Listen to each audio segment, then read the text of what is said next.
There is a version of the First World War that most people carry with them without ever examining it too closely. It involves mud and poetry and poppies. It involves men going over the top with bayonets fixed, falling in heroic formation, and being mourned with clean white crosses arranged in neat rows across the French countryside. It involves generals who were mistaken and soldiers who were brave, and a tragedy so enormous that the civilized world supposedly learned its lesson. That version is not entirely false, but it is organized in a way that makes the experience of the war legible, manageable, almost literary. What it hides is something far more difficult to look at. What it hides is the degree to which the war did not feel like a tragedy while it was happening. For the men inside it, and for the institutions running it, much of what occurred was not experienced as catastrophe. It was experienced as normal, ordinary, expected. The machinery of industrial warfare created its own logic, and within that logic, things that should have been unthinkable became procedural. Things that should have produced outcry were absorbed into paperwork. Things that should have ended careers were filed away and forgotten. The men who lived through the trenches adapted. That is what humans do. They adapted to conditions that no previous generation of soldiers had ever faced, and in adapting, they developed habits, routines, beliefs, and behaviors that would have seemed completely insane to anyone standing outside the system. But inside the system, they made perfect sense. That gap between inside and outside, between what soldiers normalized and what the rest of the world could not bring itself to acknowledge, is where the real history of the First World War lives. The war began in the summer of 1914 with a set of mobilization plans that had been prepared years in advance. The plans were not flexible. They were schedules, really, elaborate railway timetables that told millions of men where to go and when to go there. And once the machinery was set in motion, it was almost impossible to stop. This is worth sitting with for a moment, because it tells you something fundamental about the nature of the conflict. The war was not started by men in the grip of passion. It was started, at least in its mechanical execution, by men following procedures. And those procedures had been designed by other men, years earlier, who had done their best to anticipate every contingency except the human cost of being wrong. The cost, as it turned out, was staggering, but the procedures continued, because procedures do not feel the cost. They only execute the plan. By the autumn of 1914, the Western Front had already taken a shape that would define it for the next 4 years. The war of movement that both sides had expected had collapsed into a line of trenches stretching from the Belgian coast to the Swiss border. Roughly 450 miles of dug earth, timber, sandbags, and wire. Neither side could advance.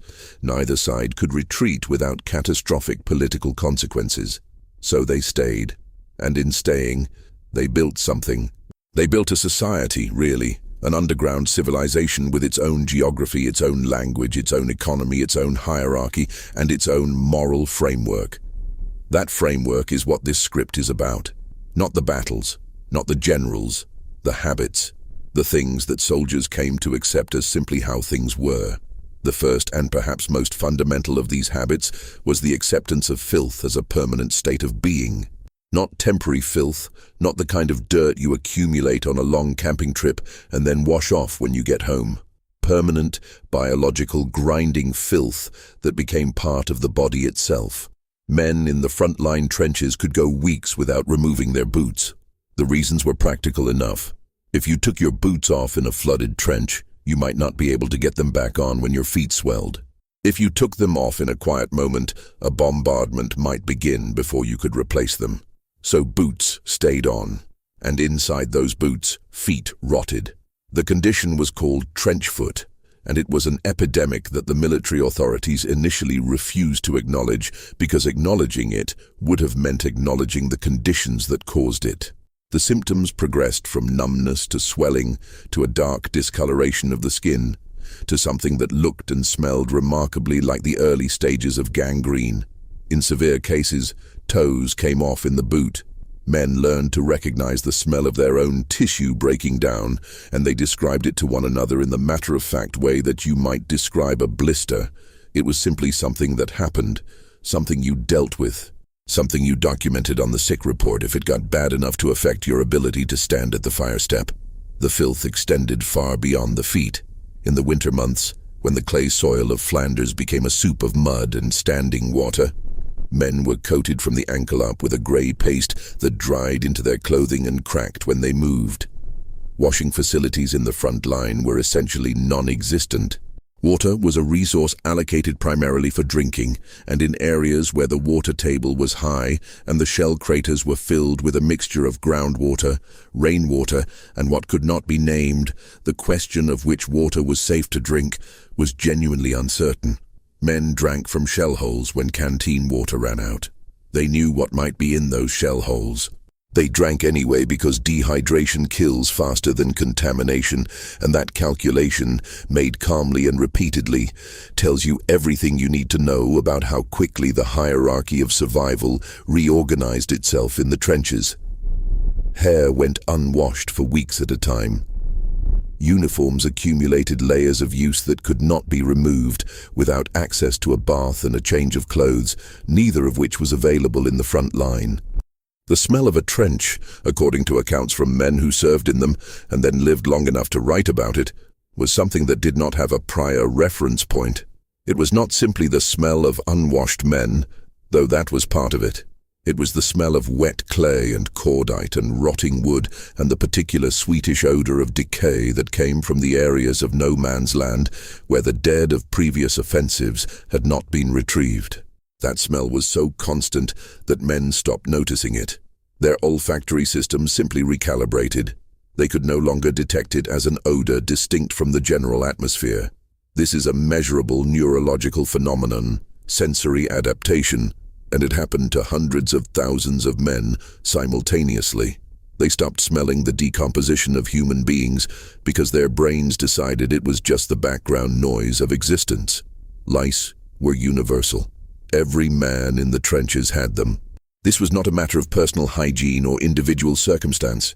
Lice lived in the seams of clothing, in the folds of wool, in the warmth of the body, and no amount of washing, when washing was available, reliably eliminated them. They reproduced faster than they could be removed. The activity of hunting lice, running a thumbnail along the seams of a tunic to crush the eggs, was called chatting, a word borrowed from the army slang for the insects themselves, and it was a social activity.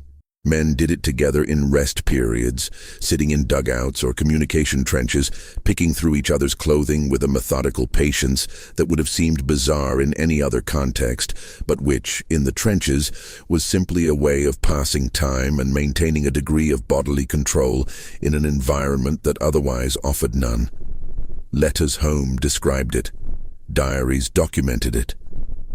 The military authorities treated it as a nuisance rather than a crisis until the relationship between lice and trench fever was established, and even then the response was largely administrative. Inspections, delousing stations, reports filed, procedures updated, and the lice continuing as before. Rats were the other constant companion. The trenches of the Western Front created ideal conditions for rats, which is to say they created an abundant food source and a geography full of places to live. The food source included rations, waste, and the dead. Rats in the front line grew to sizes that shocked men who had only encountered rats as urban pests. They were described in letters and diaries as cat-sized, as bold, as completely unafraid of human presence. They ran across sleeping men in the night. They ate through sandbags to get at food. They were found in dugouts, in supply dumps, in the spaces behind revetments. Killing them became another form of occupation, another way of asserting some degree of control over the physical environment. Men used entrenching tools, bayonets, boots, and rifle butts. They set traps. They kept rough tallies. Some developed genuine expertise at rat killing and were respected for it in the informal hierarchy of the trenches. None of it made a significant difference. The rats were fed by the same industrial process that fed the men, an unending supply of organic material that only grew larger as the war continued, and they thrived accordingly. The relationship between the living and the dead in the trenches was perhaps the habit most completely erased from the public memory of the war, because it was the habit most completely incompatible with the narrative of dignified sacrifice that the war required in order to be socially sustainable. The dead were everywhere. They were in the walls of the trenches, literally. When a trench was dug in an area where fighting had already occurred, the digging encountered what had been there before. Sometimes those were older trenches. Sometimes those were men. The response was practical and immediate. You shored up the trench wall. You incorporated what you found into the structure. You did not file a report requesting a burial party unless the body was recent enough and intact enough to be identified. The older ones, the ones that had become part of the geology of the position, you simply worked around. Men leaned against walls that contained the compressed remains of previous occupants.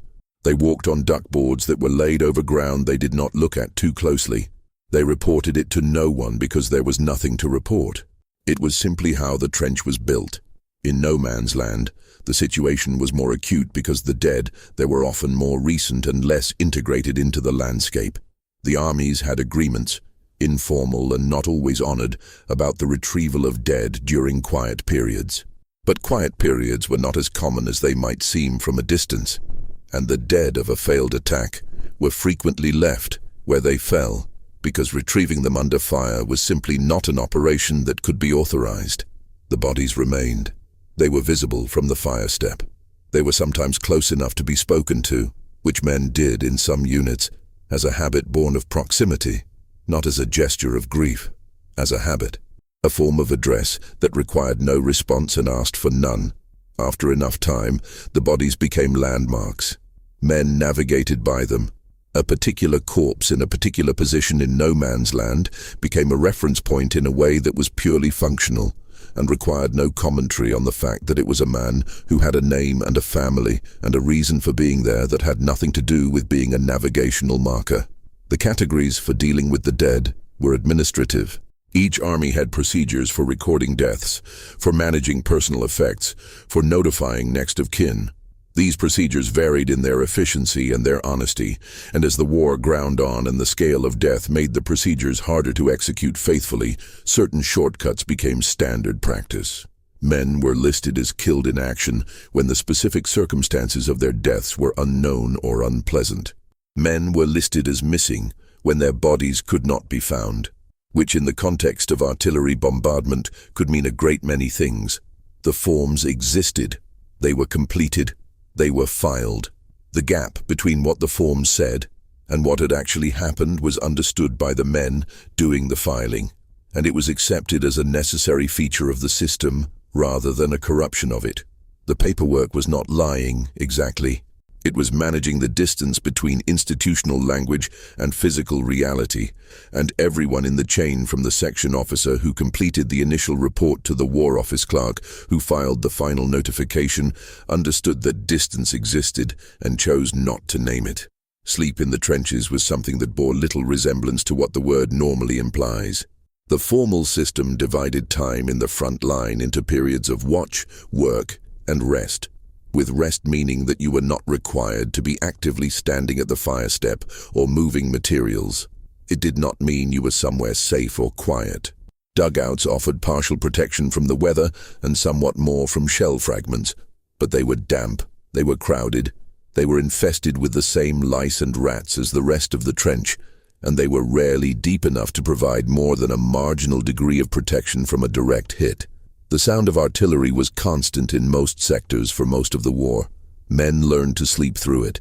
Not the deep, restorative sleep of safety, but the specific, shallow sleep of men who have learned to keep one part of their nervous system operational at all times, who wake fully and immediately at the wrong kind of sound and fall back just as quickly. This kind of sleep becomes a habit of the nervous system. It becomes a baseline state. Men described it in their diaries and letters and post-war memoirs as simply how they slept, without marking it as unusual, because within the context of the trenches it was not unusual. It was standard.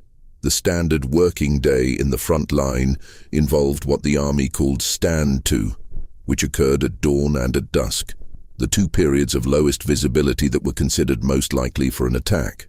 At stand 2, every man in the trench was required to be at the fire step, rifle ready, watching no man's land. It lasted until visibility improved or declined to the point where an attack was clearly not imminent, and then normal activities resumed. Between stand 2 at dawn and stand 2 at dusk, the daylight hours were largely given over to sleep, to maintenance work that could be done without exposing oneself above the parapet, and to the general administrative tasks that armies generate regardless of where they are. Night was when movement happened, when ration parties came forward, when wire was repaired, when patrols went out into no man's land. The inversion of day and night was total in the front line. Men who rotated from front to reserve and back over the course of months described losing their relationship with ordinary time completely. The sun became something you saw at dawn and dusk when you were already at the fire step, not something you lived under. The food was another system of adaptation. The British Army in particular developed a ration system that was, on paper, more or less adequate in terms of calories. In practice, the delivery of rations to the front line was subject to all the variables of trench life, which meant that it was frequently late, frequently cold, frequently contaminated by proximity to whatever the ration carrier had been walking through, and occasionally not delivered at all when the route was under fire. Men ate what arrived. They ate it at whatever temperature it arrived at. They ate it in whatever conditions they happened to be in, standing at the fire step during a bombardment, crouched in a dugout in 6 inches of water, sitting in the mud of the communication trench waiting to move. The famous British Army biscuit, which required soaking before it could be safely chewed without risk of dental damage, was eaten dry because soaking required water that was not available and time that was not guaranteed. Bully beef, the canned corned beef that was a staple of the British ration, was eaten cold from the tin because heating it required a fire which required fuel, which required a location that would not attract a sniper. The French soldiers, the poilus, had their own version of this calculus with pinard, the rough red wine that came up in the ration and which had the dual function of providing calories and managing the psychological state of men who might otherwise become unmanageable. The German army used schnapps for related purposes in certain sectors. All of these were understood by the medical and command authorities to be what they were, which was chemical management of men under unbearable conditions, and all of them were permitted and sometimes facilitated because the alternative, dealing with the psychological reality of the conditions directly, was not something the institutional structure was equipped to do. The rum ration in the British Army deserves specific attention because it became so embedded in the daily ritual of trench life that its absence was recorded as a serious morale event. A small measure of Navy rum, issued at stand 2, typically in the morning, was technically a medical allocation supervised by the medical officer. In practice, it was something much more structural. It was the hinge on which the day turned. Men described looking forward to it through the night watch in a way that went well beyond wanting a drink. It was the marker that the immediate danger period of dawn was over. It was the warmth in a cold morning. It was the thing the army gave you that had an immediately perceptible effect on your body and your state of mind, as opposed to orders and inspections, which had effects of a different kind. Officers who tried to abolish the rum ration on moral grounds, and there were some, encountered resistance that was disproportionate to what would seem, from outside, like a minor issue of daily routine. Because from inside the system, it was not minor. It was load-bearing. The mental adaptations that soldiers developed were in many ways more extreme and more durable than the physical ones, though they were also less visible and therefore less well documented in the official record. The most fundamental of these was the adaptation to the proximity of death, which in the trenches was not an abstraction or a distant possibility, but a constant ambient reality. Men were killed in the trenches by artillery fire while eating, while sleeping, while reading letters, while doing nothing in particular. The randomness of this was, at least in the early stages of the war, genuinely disturbing to men who had been raised in a world where death came with some degree of narrative logic, where it was related to illness or accident or extreme old age. In the trenches, death was administered by industrial machinery operating miles away, aimed at grids on a map rather than at individuals, and it arrived with no warning and made no distinctions. The man next to you was hit. You were not. The difference between those two outcomes was nothing that could be attributed to anything you had done or failed to do. It was geometry. It was the angle of a fragment from a particular shell casing. It was where you happened to be standing when the fuse detonated. The psychological response to this was complex and varied, but a common thread in accounts across all the major armies was a gradual detachment from the idea of one's own survival as something personally relevant. Men described reaching a point where they simply stopped imagining they would survive the war. This was not despair, exactly. It was more like a bureaucratic reclassification of one's own future. The future category of things I will do when this is over was quietly suspended, not dramatically abandoned. Men continued to write letters home. They continued to think about food they missed and things they wanted to do. But the forward projection, the genuine belief that those things would happen, that there would be an afterward, quietly atrophied. And once it atrophied, a certain kind of relief became available. If you were already, in your own accounting, a dead man, then the question of survival ceased to organize your behavior. You did what the immediate situation required. You did not calculate the probability of surviving the week, because you had already settled that question in a way that freed you from the anxiety of the calculation. This mental habit was so common that it had a name in several of the armies. The British called it whiz-bang philosophy, a loose colloquial framework that held that the shell with your name on it would find you regardless of what you did. So there was no point in worrying about the ones that did not have your name on them. The German version was similar. The French version was somewhat more fatalistic in its articulation, shaped by a national philosophical tradition, but the underlying structure was the same. The idea that fate was fixed, that the outcome was already determined, that individual agency in the matter of survival was an illusion, was deeply comforting in an environment where it was also largely true. In an environment where a man could be killed by a shell fragment while using the latrine, the concept of protective behavior became somewhat theoretical. So men abandoned it. They walked across open ground that was notionally dangerous in a way that made observers who had not been in the trenches think they were brave. They were not being brave. They had simply recalculated the meaning of risk in a way that made the walk across the open ground rational. The treatment of officers presented its own set of adaptations and habits that have been largely obscured by the dominant narrative of the war, which tends to cast the officer class as either martially inspiring or criminally incompetent, with little room for the more complicated reality. The relationship between officers and men in the trenches was not the relationship described in regimental histories. It was something more pragmatic and in some ways more honest. Officers were evaluated primarily on one criterion, and that criterion was not courage or tactical skill or the ability to enforce discipline. It was trustworthiness in the specific sense of whether they would spend the lives of the men under their command wisely or carelessly. An officer who threw men at a position that could not be taken, who insisted on actions that cost lives for no perceptible gain, who was seen to be executing orders from above without making any attempt to question their tactical rationality, was not respected. He was endured, or he was not. There are accounts from multiple theaters and multiple armies of officers who failed this specific test, being dealt with in the only way available to men who could not file a complaint with the regimental adjutant. The distinction between being killed by enemy fire and being shot in the back during an attack was genuinely difficult to establish after the fact, and all parties understood this. The military hierarchy understood it too. The phrase friendly fire was not widely used during the First World War, but the concept was not unknown to the medical and disciplinary apparatus of the major armies.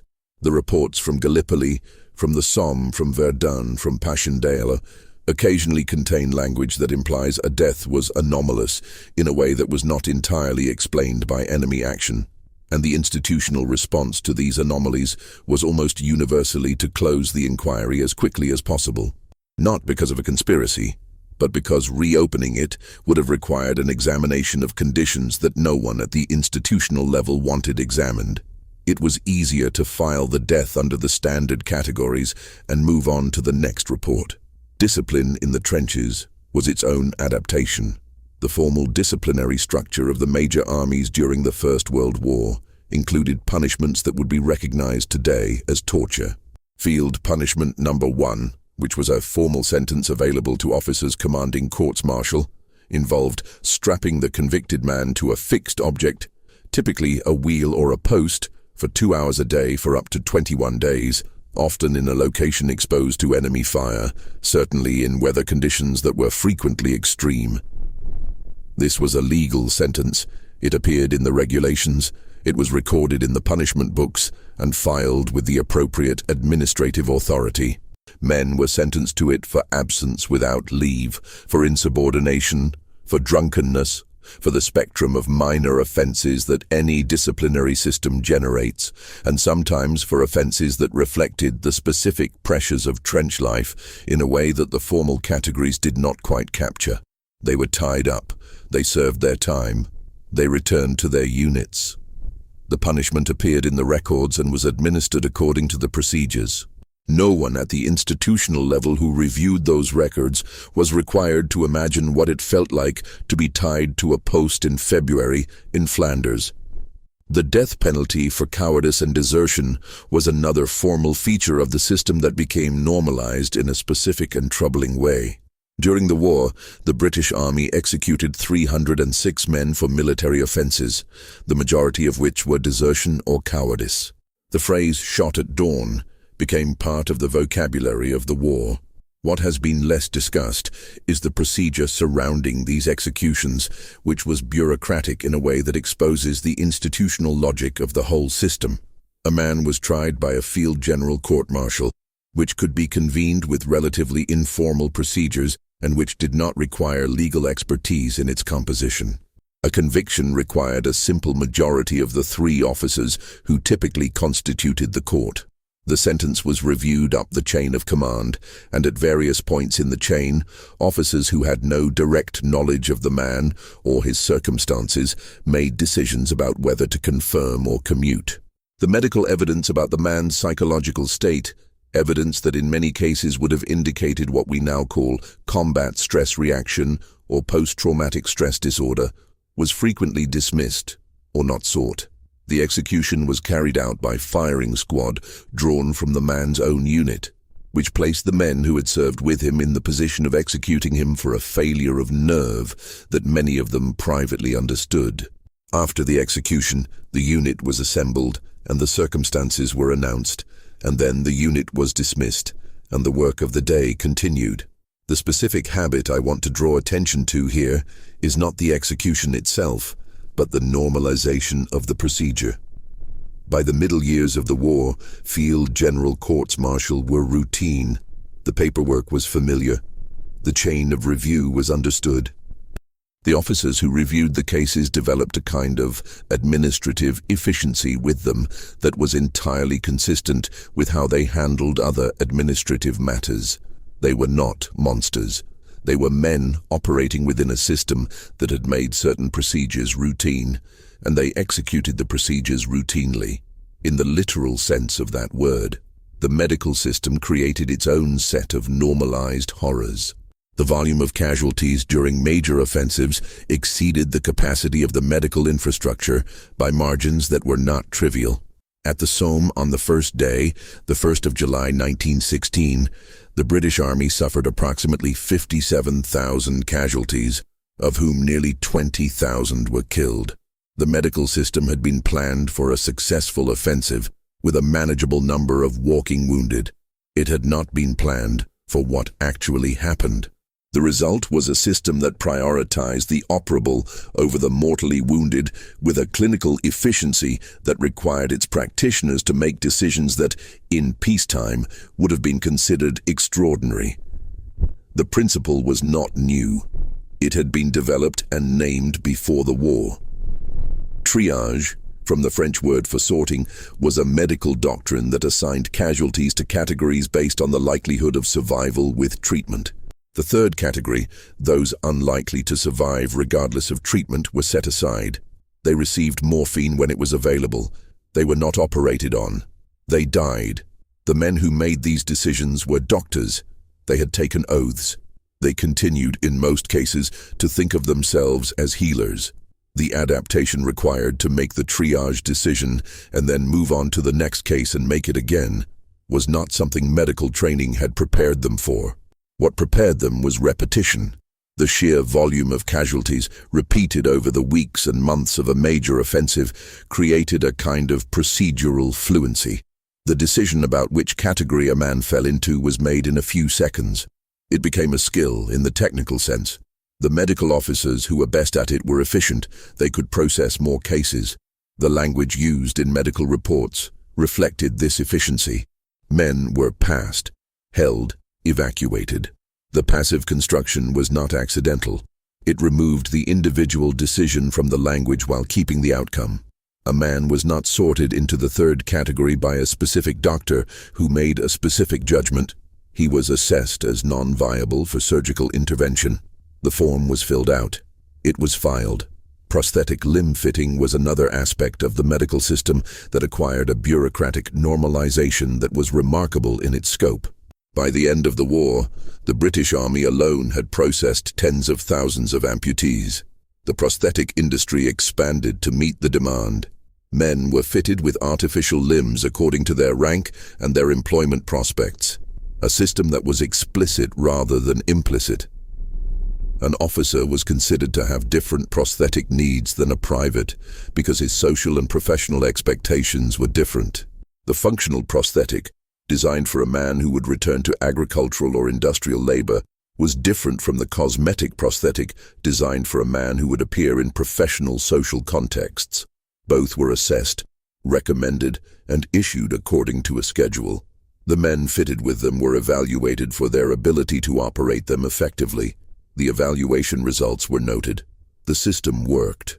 The relationship between institutional medicine and what was then called shell shock is one of the more extensively documented examples of the war's normalization of suffering, and it has been written about by historians who are more qualified than I am to analyze the medical dimensions. But the institutional dimension, the administrative habit, is worth specific attention. Shell shock was recognized as a clinical reality relatively early in the war. Men were presenting with symptoms that had no obvious physical cause: tremors, mutism, paralysis, blindness, extreme behavioral disturbance, and the medical establishment had to decide what to do with them. The initial response was largely dismissive. The symptoms were regarded as malingering, as moral failure, as the behavior of men who lacked the character to endure what other men were enduring. Men were returned to the front line. Some of them broke again immediately. Some of them were shot for cowardice. As the volume of cases grew, this response became administratively unmanageable, and the medical establishment was forced to develop something more systematic. What it developed was a classification system that distinguished between shell shock attributable to enemy action, which qualified for a pension and a wound stripe, and shell shock without a demonstrable physical cause, which did not. The distinction was drawn not on medical grounds, but on administrative ones, on the grounds of what the pension system and the casualty recording system required. A man whose breakdown followed a nearby shell burst was classified differently from a man whose breakdown followed the cumulative weight of months in the front line without a specific precipitating event, even though the neurological and psychological reality of both conditions was essentially identical.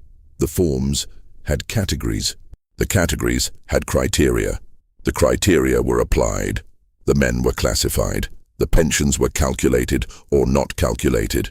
The treatment of shell shock at the institutional level eventually developed along two tracks that ran in parallel without communicating well with each other. One track, associated with doctors like W.H.R. Rivers at Craiglockhart War Hospital in Scotland, involved talking to patients, exploring the psychological content of their symptoms, treating the experience of the war itself, as the pathogen that needed to be addressed. The other track, operating in the much larger institutional mainstream, involved rest and re-exposure.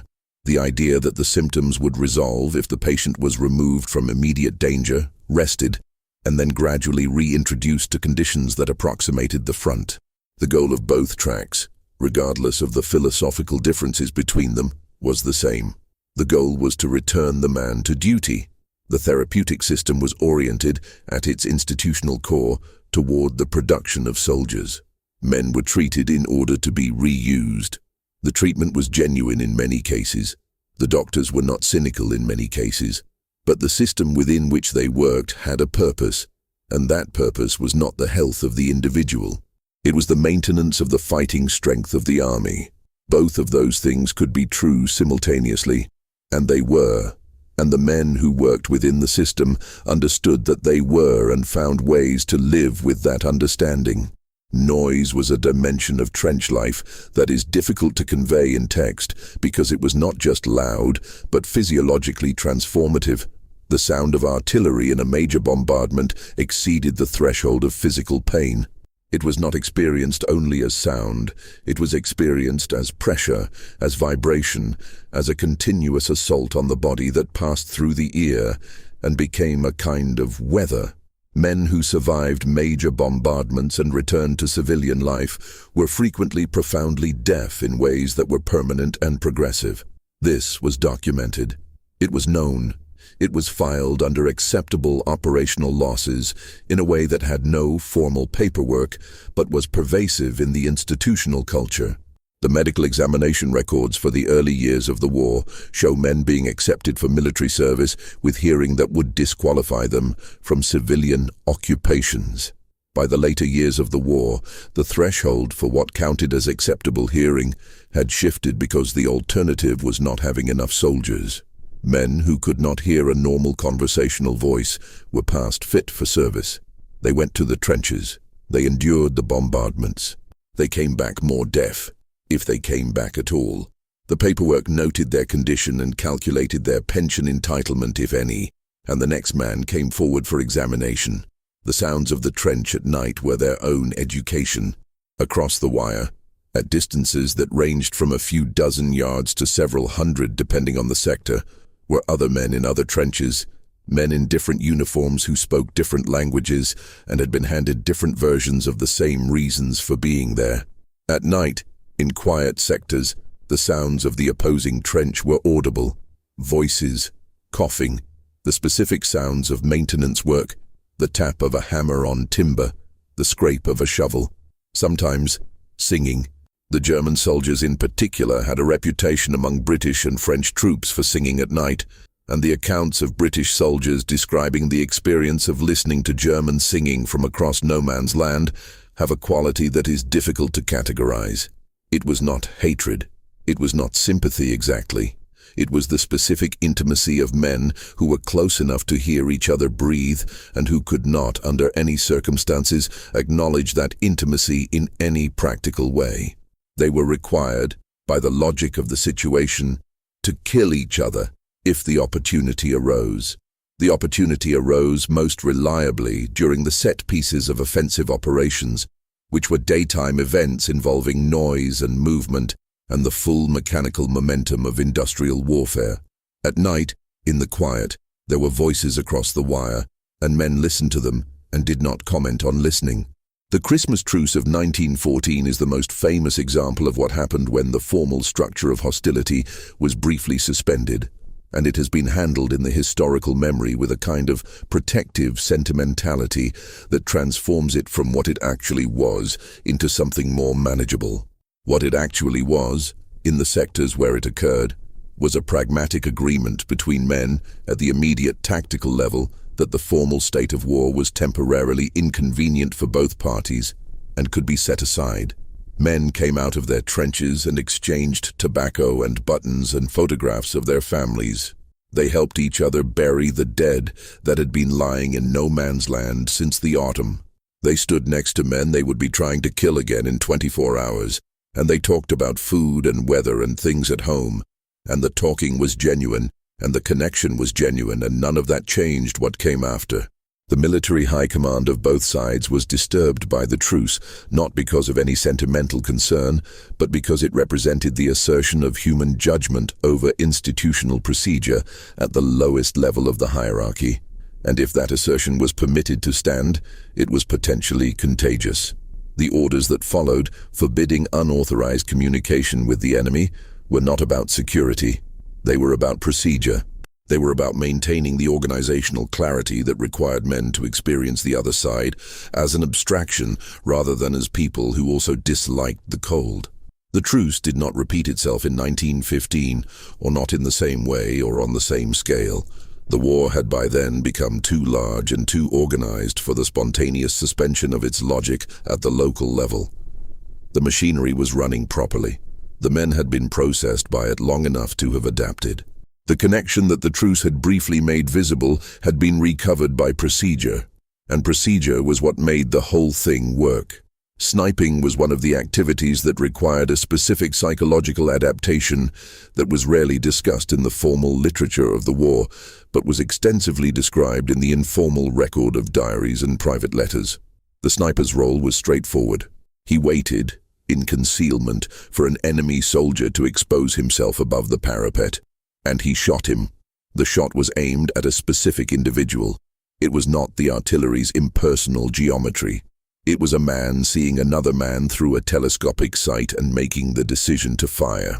The men who were selected for and trained as snipers were evaluated in part for their ability to make that decision without what was described at the time as sentiment. The training manuals, such as they were, used language about patience and precision and fieldcraft that successfully avoided addressing the psychological content of the job, which was the deliberate killing of a visible human being in a context where the killing could not be attributed to the heat of battle or the confusion of an engagement. It was cold. It was careful. It was personal in a way that no other form of killing in the First World War was. The snipers who were effective at this developed habits that they described in ways that were almost clinical. They described the target in terms of movement and geometry. They described the shot in terms of mechanics, trigger pressure, and breath control and the arc of the bullet. They did not describe the human being they killed as a human being. This was not self-deception in any simple sense. It was a learned practice of perception, a discipline of attention that focused on the aspects of the situation that were manageable and declined to focus on the aspects that were not. The effective sniper was the man who had learned to see a specific human body through a scope as a technical problem, and who could solve that problem repeatedly without the solution becoming emotionally significant. The men who could not do this were reassigned. The men who could do it were valued.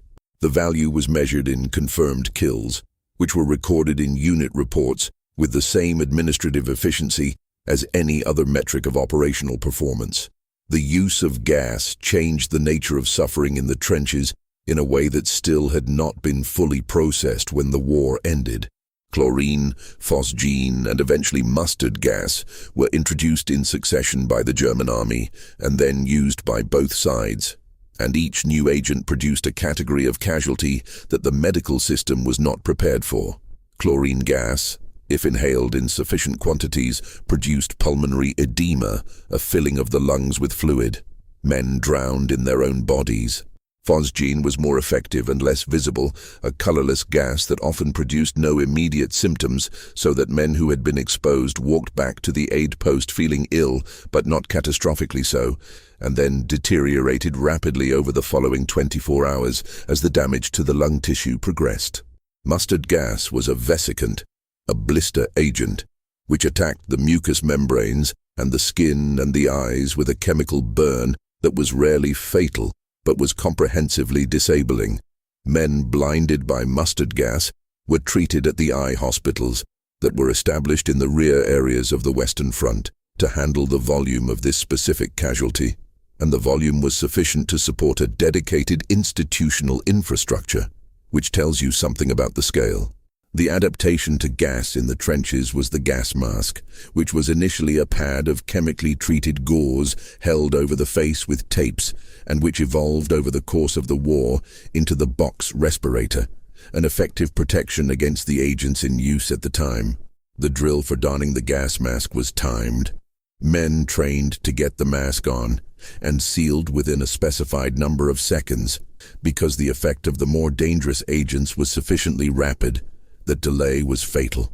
This drill was practiced until it was automatic, the specific kind of automation that bypasses conscious thought and operates at the level of trained reflex, and it had to be because gas attacks frequently occurred at night or during artillery bombardment when conscious thought was already heavily loaded. The drill was practiced. The time was recorded. The men who could not meet the time standard were noted. The notes were filed. The training continued. The psychological effect of gas attacks was as significant as the physical effect, and in some ways more so from an institutional perspective, because gas produced a persistent anxiety in exposed men that was not resolved by the absence of gas.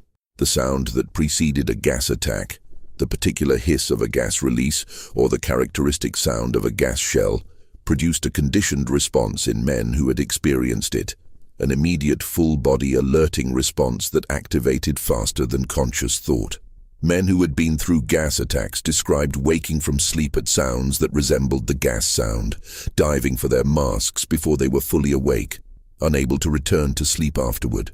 The medical classification of this response was generally within the shell shock category, which meant it was processed by the same administrative system with the same outcomes, which was primarily return to duty once the acute symptoms resolved. The relationship between soldiers and religion in the trenches developed along lines that institutional religion found difficult to accommodate. The army had chaplains, men of various denominations, who served in the rear areas and occasionally further forward, who were available for religious services and for the pastoral care of men who sought it. The chaplains who were most respected by the men they served were not always the ones who performed their institutional religious role most faithfully. They were the ones who were physically present in the dangerous places, who helped carry stretchers, who sat with dying men in aid posts, who did not require the dying man to confess or profess or perform faith before receiving comfort. The formal categories of the institutional church, the distinction between denominations, the requirement for specific forms of religious expression became somewhat theoretical in the front line, where the question of which kind of Christian you were mattered considerably less than whether someone was willing to be with you when you were afraid. What men actually believed in the trenches is a question that the historical record answers imperfectly, because belief of a private and searching kind does not often make it into documents. What the diaries and letters suggest is that formal religious belief, the doctrinal content of the Christianity that most of these men had been raised in, often retained its emotional scaffolding while losing its intellectual content. Men prayed.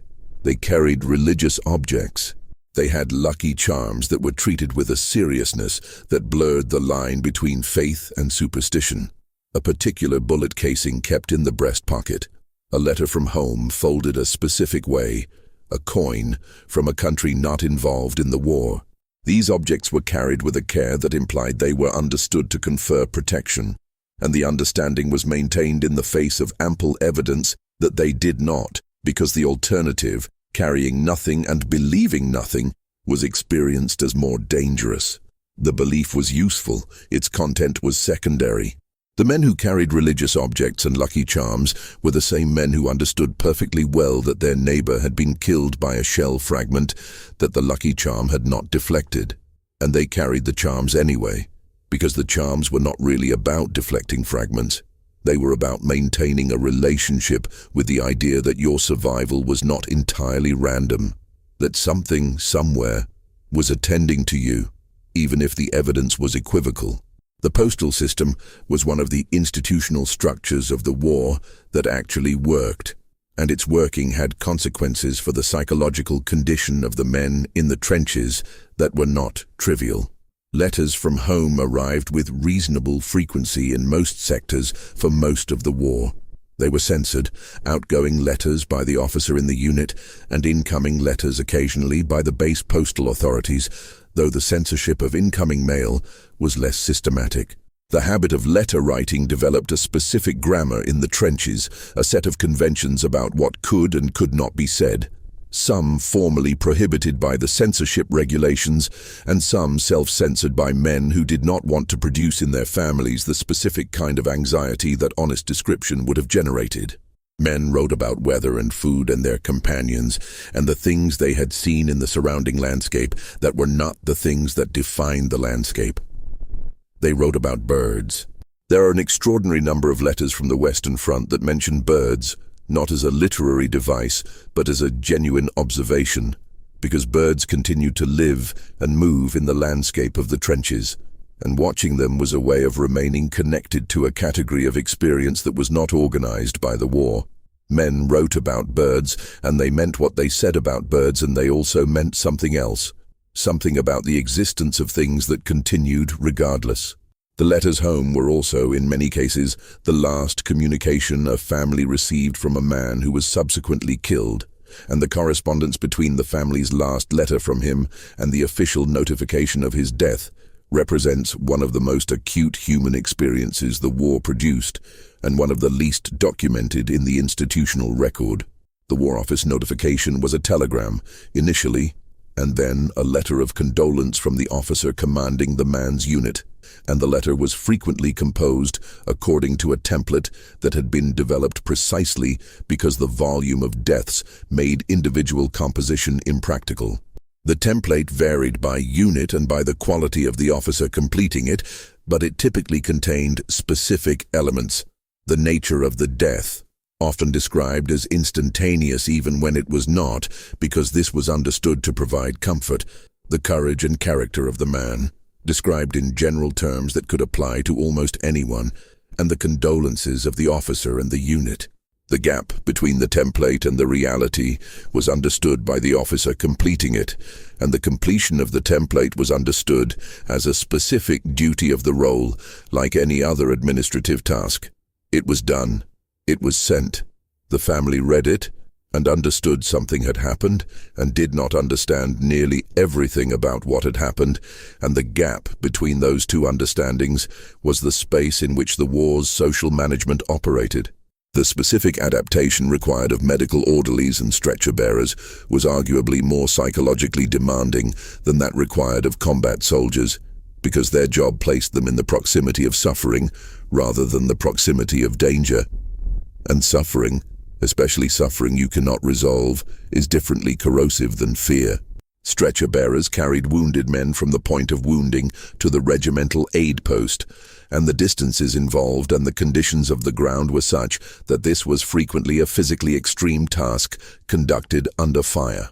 At Passchendaele in 1917, where the ground was so churned by bombardment and so saturated with water that it was genuinely impassable in large areas, stretcher-bearers described carrying casualties for hours, sinking to the knee with each step, in conditions that resulted in the stretcher case sometimes dying of his wounds before he could be delivered to the aid post.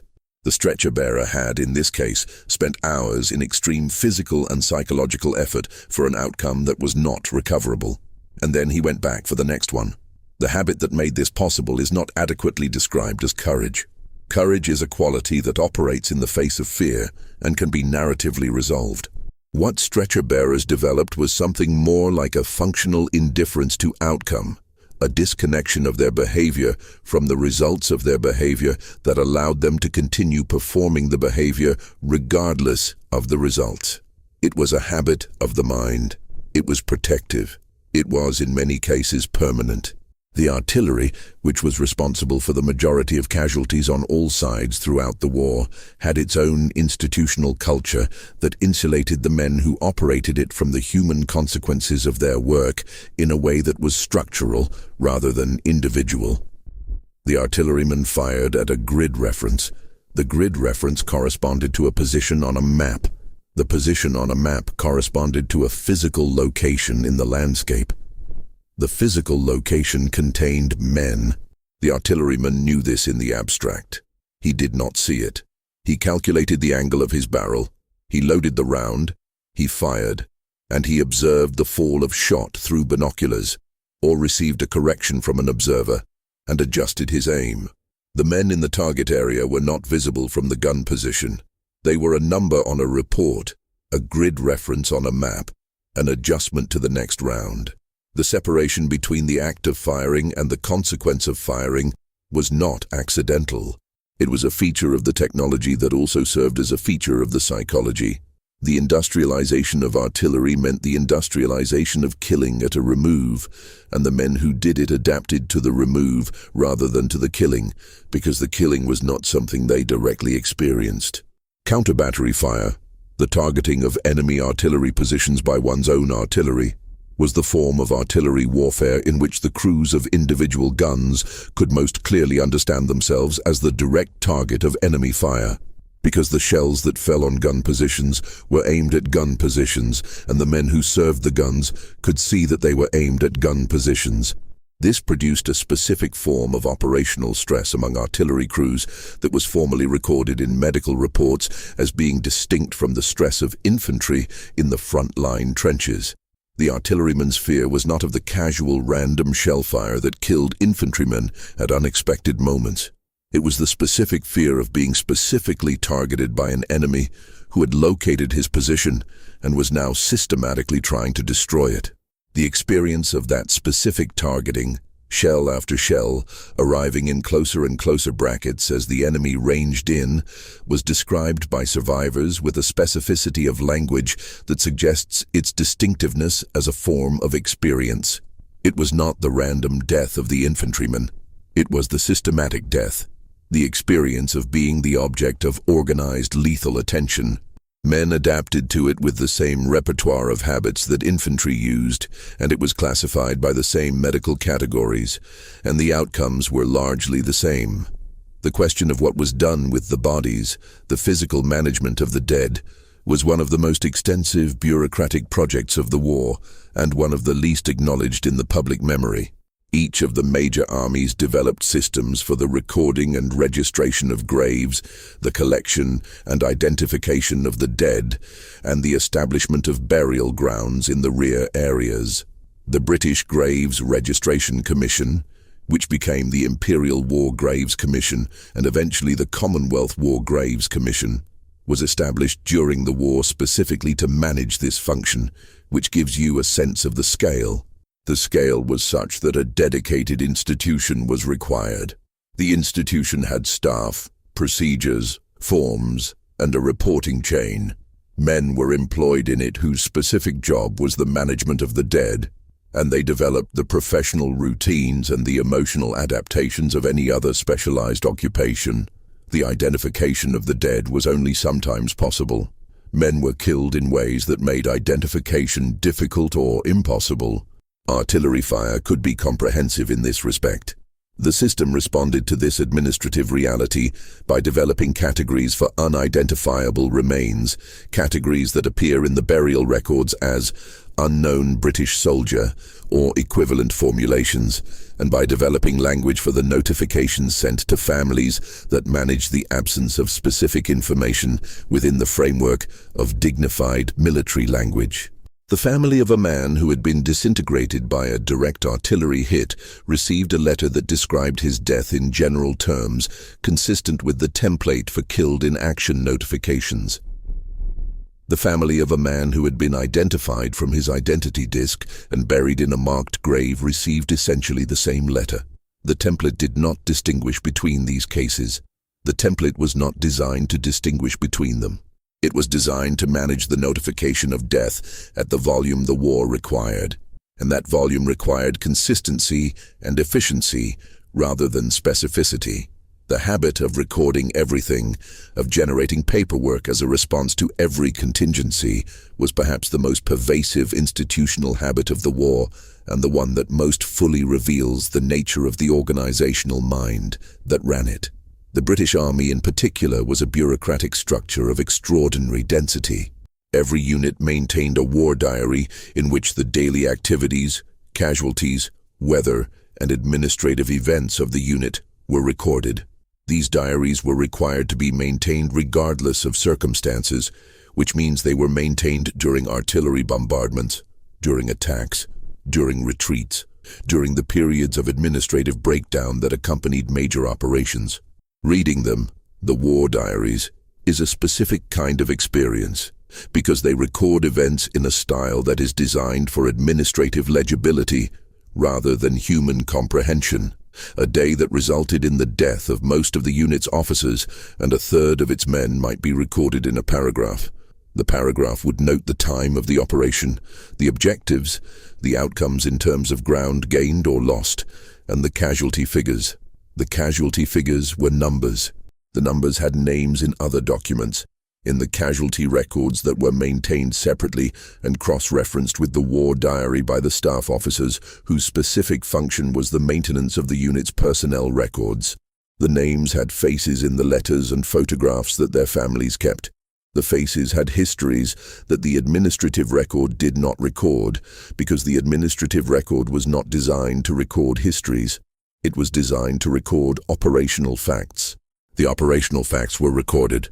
The system functioned. Gas gangrene was a medical reality of the Western Front that has been systematically underemphasized in popular histories of the war because it is genuinely difficult to describe in terms that are compatible with the dignified sacrifice narrative. The soil of Flanders and northern France had been heavily cultivated for centuries, which meant it contained high concentrations of the anaerobic bacteria that cause gas gangrene. Wounds contaminated by this soil, which in the conditions of the trenches meant essentially all significant wounds, were at risk for infection by organisms that metabolized tissue and produced gas as a byproduct, causing the characteristic crepitant swelling that could be felt under the skin and that progressed, without surgical intervention, to death. The intervention required was amputation, and it had to be performed rapidly, often within hours of the wound being received, to be effective. The medical system on the Western Front was calibrated to move casualties from the point of wounding through the aid post and dressing station and casualty clearing station to the base hospital, with the specific goal of getting them to surgical care within a time window that prevented gas gangrene from becoming established. The system worked imperfectly because the volume of casualties during major offensives exceeded the processing capacity at every point in the chain. During the Somme offensive, the casualty clearing stations were overwhelmed within hours of the first day's casualties beginning to arrive, and the surgical capacity available was not sufficient to operate on all the cases that required surgery within the therapeutic window. Decisions were made, the triage categories were applied. Men who would have lived with timely surgery died because the surgery was not timely, and the death was recorded in the mortality records, and the categories were noted, and the paperwork was filed. The system continued to operate. It could not do otherwise. It was a system. The habit of institutional optimism was a specific and persistent feature of the command culture on all sides. The planning documents for major offensives consistently projected outcomes that were not achieved, and the pattern of projection and failure was not corrected by the consistent failure of the projections. This is not simply explicable as self-deception or incompetence, though both were present. It is more accurately explained as a feature of the institutional logic of the war. An offensive that had been sanctioned at the highest level and allocated men and materials and planning effort over weeks or months was an institutional commitment that could not be publicly abandoned without consequences for the individuals who had committed to it. The solution was to proceed with the offensive, adjust the assessment of its results after the fact to emphasize what had been achieved rather than what had not, and plan the next offensive on projections that had not been revised downward by the result of the previous one.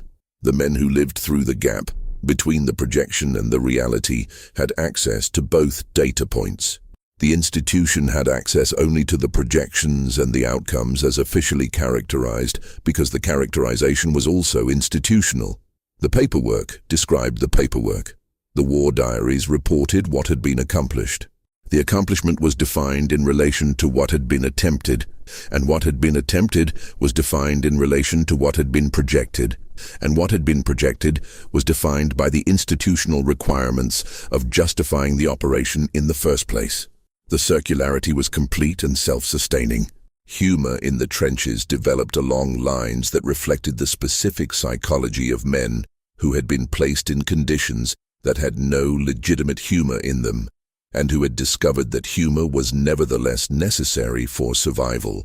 The humor of the trenches was specifically about death, about futility, about the gap between official language and reality, and about the physical conditions of the life. It was not gallows humor in the romantic sense, the defiant laugh of the man facing execution.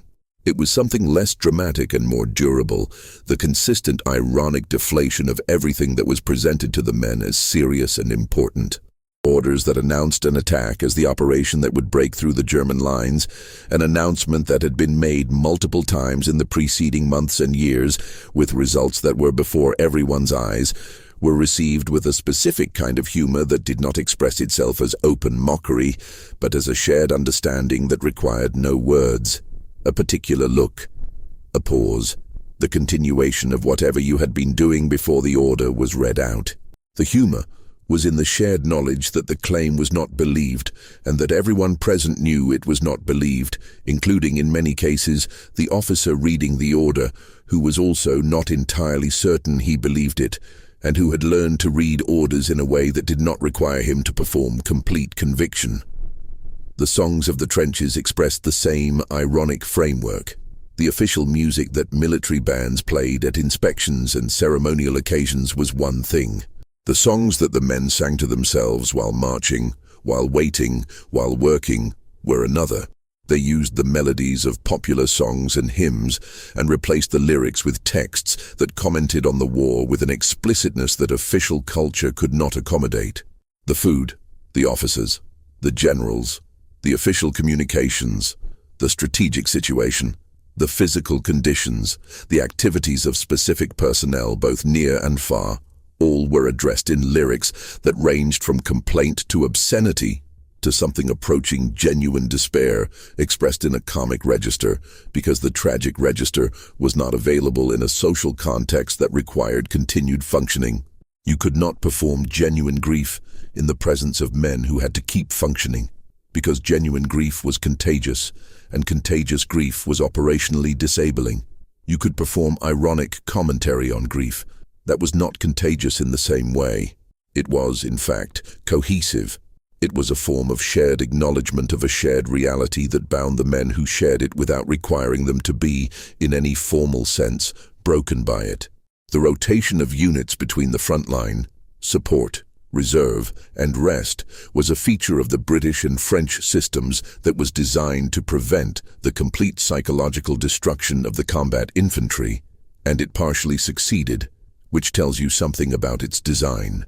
The Germans operated on a different system, holding units in position for longer periods, but with the front line itself being somewhat quieter in terms of local activity, a strategic choice that has been analyzed by military historians in terms of its tactical effects. The rotation system created a specific experience of the war as a rhythm, an alternation between the acute danger and physical extremity of the front line, and the comparative safety and relative comfort of the reserve and rest areas. Comparative is doing a great deal of work in that sentence. Rest areas were not comfortable in any absolute sense. They were the same country, the same weather, the same army, the same war. Men were still subject to shelling in the reserve areas if the enemy's artillery was ranging far enough. They were still subject to military discipline, to inspections, to work details, to all of the administrative weight of the institutional structure. But they were not being directly shot at, and they were not looking at no man's land. And those negatives were sufficient to make the rest area feel, by comparison, like something approaching normal life. The return to the front after a period in reserve was described by many men as more psychologically difficult than simply remaining in the front line. The rest period created the possibility of remembering what life without the front felt like, and the remembering made the return harder. Men who had been at rest for a week and who were ordered back to the front line described the approach march, the gradual closing of the distance between the relatively normal and the front line, as a specifically dreadful experience, a physical experience of anticipatory anxiety that was in some ways worse than the anxiety of being in the front line itself, because in the front line there was something to do, and in the approach march there was only the approach. The habit that developed in response to this was a particular kind of forward projection, a discipline of not thinking further ahead than the immediate moment, a management of attention that kept it focused on the next step, the next hour, the next meal, the next period of rest, without allowing it to extend to the next week or the next month or the question of whether there would be a next year. Men describe this discipline of restricted attention in ways that suggest they understood it as something they had taught themselves, a skill of a particular kind that they had not possessed before the war and that they were not certain they wanted to keep afterward. The question of leave, of the periodic returns to England or France or wherever a man's home was, represents one of the war's more acute psychological mechanisms and one of the more under-examined. The British system allocated leave on a rotation that was theoretically regular and was in practice subject to the operational situation, which meant that in the periods immediately before and during major offensives, leave was curtailed or cancelled, which meant it was cancelled precisely when the men most needed it. When leave did occur, the experience it produced was often not the restorative rest that the system intended. Men on leave described an inability to communicate with the people they had left, not an unwillingness, but a genuine incapacity. The experience of the front line had created in them a register of experience that had no common language with the experience of civilians, and the gap between the two registers produced a social isolation that could be more acute in the presence of family and friends than it was in the front line, where at least everyone around you shared the register. Men described sitting in their families' drawing rooms, eating meals with their wives or mothers, attending social events, and feeling that they were performing a version of themselves that no longer matched the actual person, and that the actual person was not something they could introduce into these social contexts without destroying them. They performed the leave. They were seen. They returned.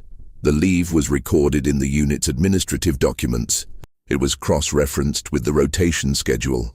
The paperwork was correct. The performance of normality extended to the communications these men sent home while on leave, or rather it extended to the things they did not say in those communications. The habit of self-censorship that had developed in the letters from the front was in many ways more demanding in the face-to-face context of leave, because the censoring in that context was not an administrative process but a personal one, a continuous active choice to not say the things that were true in favor of saying things that were maintainable. Men chose this. They chose it consciously and consistently, and they chose it for reasons that were not simple. They chose it because they loved the people they were talking to and did not want to damage them. They chose it because they were not certain that what had happened to them was communicable. They chose it because the alternative, which was a full account of the frontline reality, would have made the return to that reality after the leave even more impossible to manage for both parties. They chose it because the system required their continued functioning, and their continued functioning required the maintenance of a version of themselves that could be sustained on both sides of the divide, and maintaining that version required not saying certain things to the people who had not been there. The silence became habitual. The habit became permanent in many cases. Men who survived the war and returned home continued, for the rest of their lives in many cases, to not say the things they had decided not to say on leave in 1916. The silence was not repression in the clinical sense. It was a decision made under duress and maintained by the logic that had produced it, even when the duress was gone. The specific experience of the soldier who had been wounded and recovered and returned to the front, who had passed through the medical system and been healed or approximately healed and sent back to the point of origin, was one of the war's more psychologically complex experiences and one of the less documented.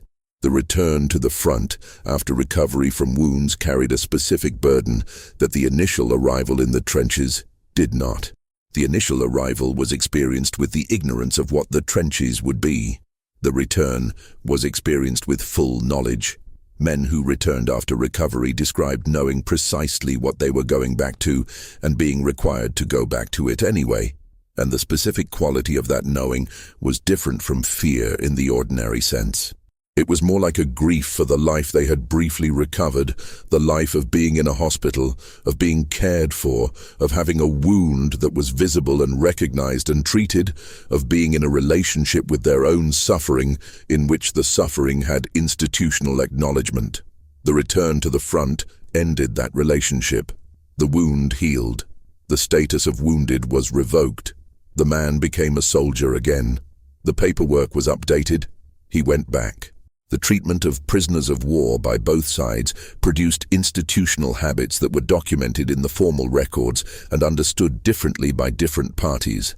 The Hague Conventions, which had been agreed before the war, established requirements for the treatment of prisoners, and these requirements were acknowledged by all the major powers and violated by all of them in various respects and at various times. The condition of German prisoners in British hands was not uniform, and the condition of British prisoners in German hands was not uniform, and neither set of conditions was consistently what the conventions required, and this was known by the relevant military authorities, and it was managed primarily through the International Committee of the Red Cross, which had access to prison camps and which filed reports and made representations and received responses that were administrative in character and operational in effect. The system processed the prisoners. It fed them at a rate determined by the institutional calculation of minimum necessary for continued existence and capacity to work, which in some cases and at some times was very close to what the conventions required, and in others was considerably below it. The prisoners worked. The reports were filed. The conventions were cited. The conditions continued. The use of colonial troops from the British and French empires introduced another dimension to the war's institutional culture that has been imperfectly examined in the mainstream historical record. Men from India, from West Africa, from the Caribbean, from Australia, New Zealand, Canada, and South Africa served on the Western Front and in other theaters of the war in numbers that made their contribution operationally significant. They served within a military hierarchy that was organized by the racial assumptions of the societies that had produced it, which meant that the institutional categories and formal procedures of the armies treated these men in ways that were explicitly different from the treatment of white soldiers from the metropolitan countries. Pensions, promotions, the characterization of their service in official communications, the descriptions of their performance in unit war diaries, all were filtered through these assumptions. Their adaptation to the conditions of the front was identical in its psychological structure to the adaptation of any other soldier, because the conditions of the front were the same for everyone, and the human nervous system responds to those conditions in the same ways, regardless of the cultural framework it was raised in. But their institutional experience was different, and the difference was documented, matter-of-factly, in the institutional records of the armies that employed them, as if the differential treatment were simply a feature of the organizational chart, rather than a moral decision. The forms had categories. The categories were applied. The war continued. The ending of the war on the 11th of November 1918 was itself administered in a way that was continuous with everything that had come before it. The armistice was signed at 5 in the morning. It took effect at 11. In the 6 hours between the signing and the taking effect, the war continued as scheduled. Artillery fired on registered targets. Patrols went out in sectors where they had been ordered. Attacks were mounted by units that had received orders before the armistice was known. Men were killed in those 6 hours. The precise number is difficult to establish because the record-keeping in the immediate aftermath of the armistice was disrupted by the armistice itself, but the estimates range from several hundred to over 10,000 for the full day of November 11th. With the morning hours being the bloodiest because the war continued until 11 o'clock, and military operations continued because operations that had been ordered did not automatically stop simply because an armistice had been signed at headquarters. The men who were killed after 5 in the morning on November 11th, 1918, were killed in a war that had formally ended at 5 in the morning on November 11th, 1918. Their deaths were recorded in the casualty registers. Their names appear on the war memorials alongside the names of men who died in 1914. The memorials do not specify the hour of death. The paperwork does not distinguish between the deaths that were necessary by any military logic and the deaths that occurred because the institutions required a continued process until the administrative endpoint. The process continued until the endpoint. The deaths occurred. They were recorded. The war ended. The period immediately after the armistice produced its own set of adaptations that the institutional structure had not prepared for, because the institutional structure had been designed to manage men in a state of war and had not fully considered what managing those men in a state of not war would require. The armies of the major powers did not demobilize immediately. They could not, logistically. The millions of men who had been mobilized over 4 years were in France and Belgium and Mesopotamia and East Africa and Palestine, and a dozen other theaters of a war that was now over, and they had to be moved, processed, discharged, and returned to a civilian world that had been fundamentally altered by their absence. The system for doing this was bureaucratic, of course, because everything the army did was bureaucratic, and it operated with the same combination of procedural competence and human indifference that had characterized the war itself. Men were ranked. They were assessed for their civilian occupational usefulness. They were discharged in an order that was determined by the institutional calculus of which categories of men were most needed in the civilian economy, which meant that men who had skilled trades or who worked in industries the government had identified as priorities were discharged before men who did not. The men who did not, who had been agricultural laborers or domestic servants, or who had no civilian occupation to return to that the state had prioritized, waited. They waited in camps. They waited with the habits of the trenches still intact and no context in which those habits made sense. They were fed. They were clothed. They were required to perform military routines that no longer had a military rationale. The paperwork was filed. The discharge orders came. They went home.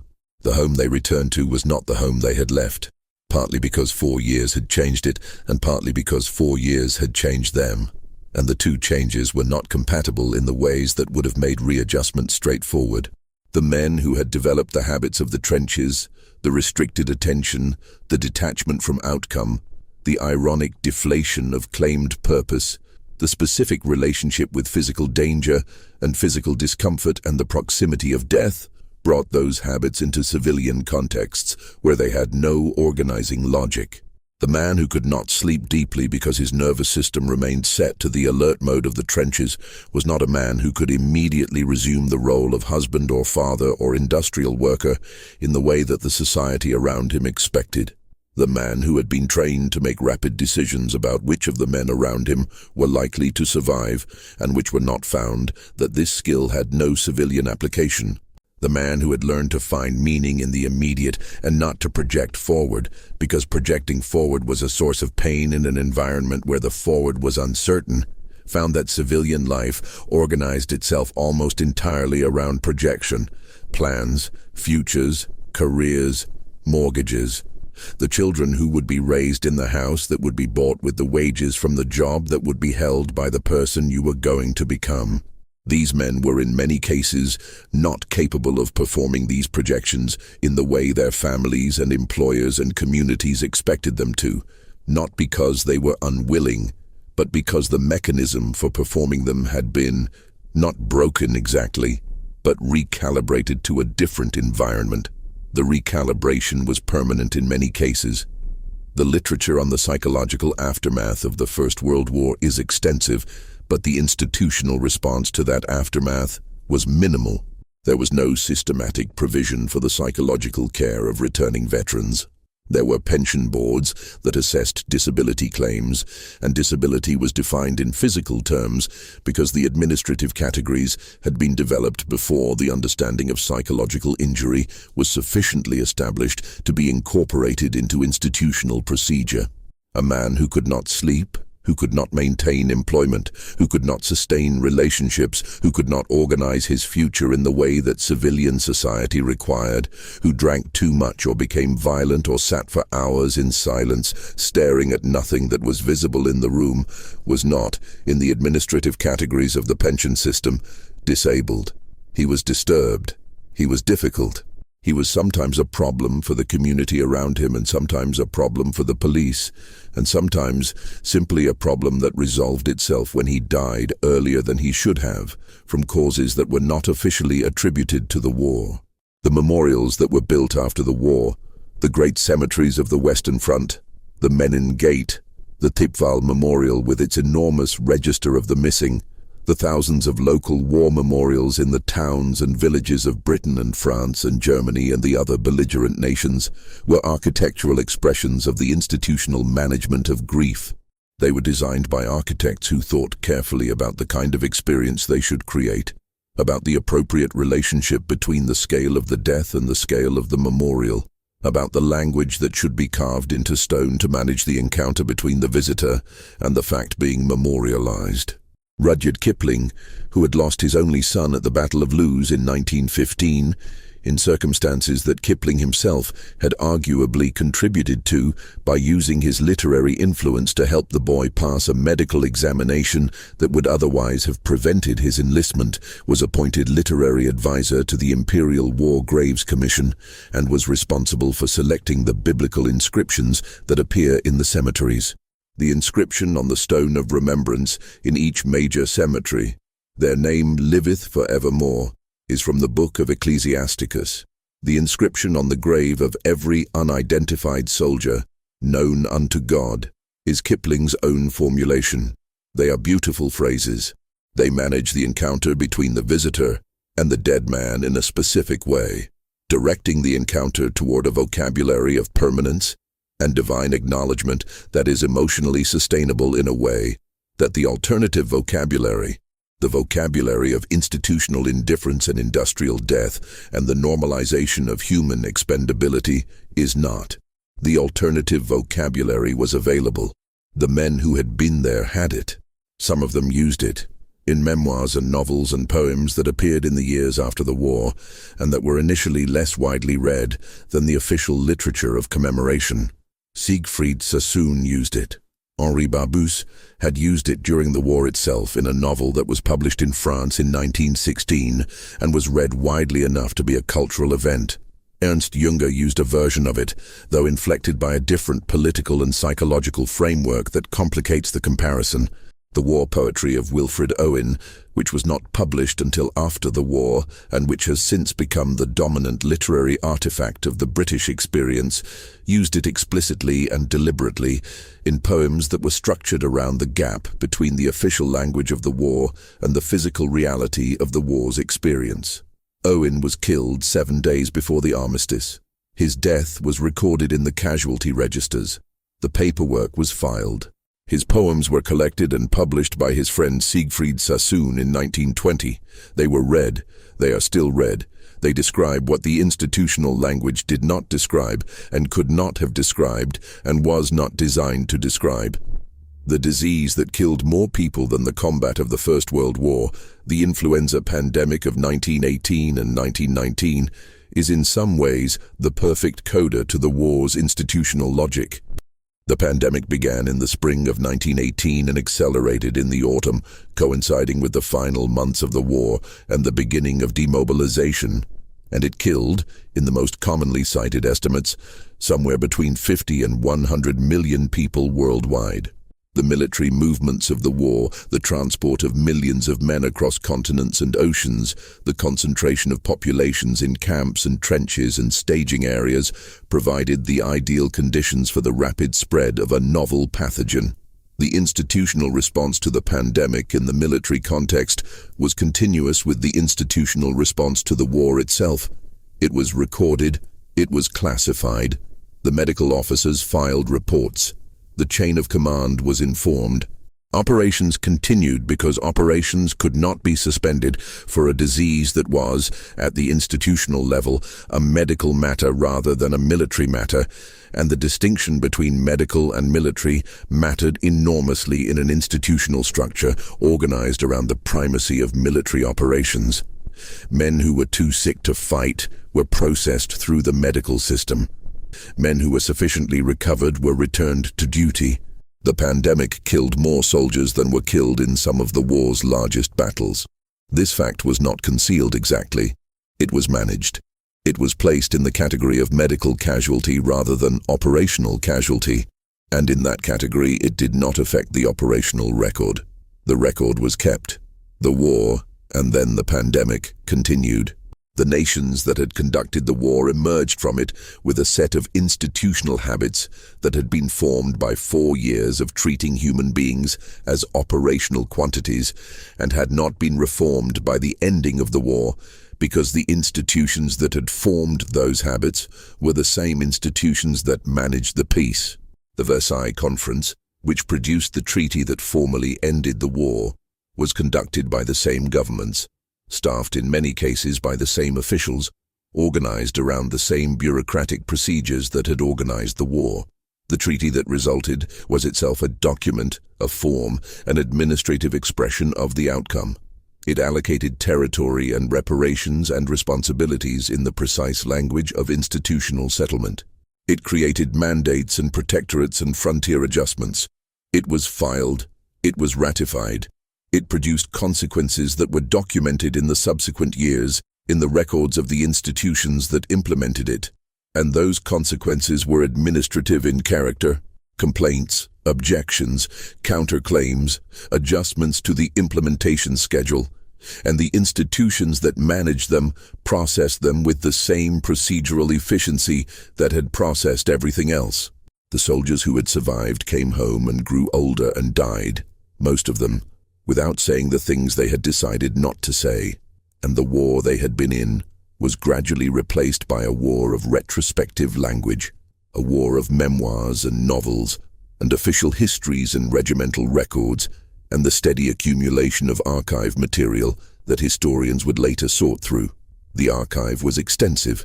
It was detailed.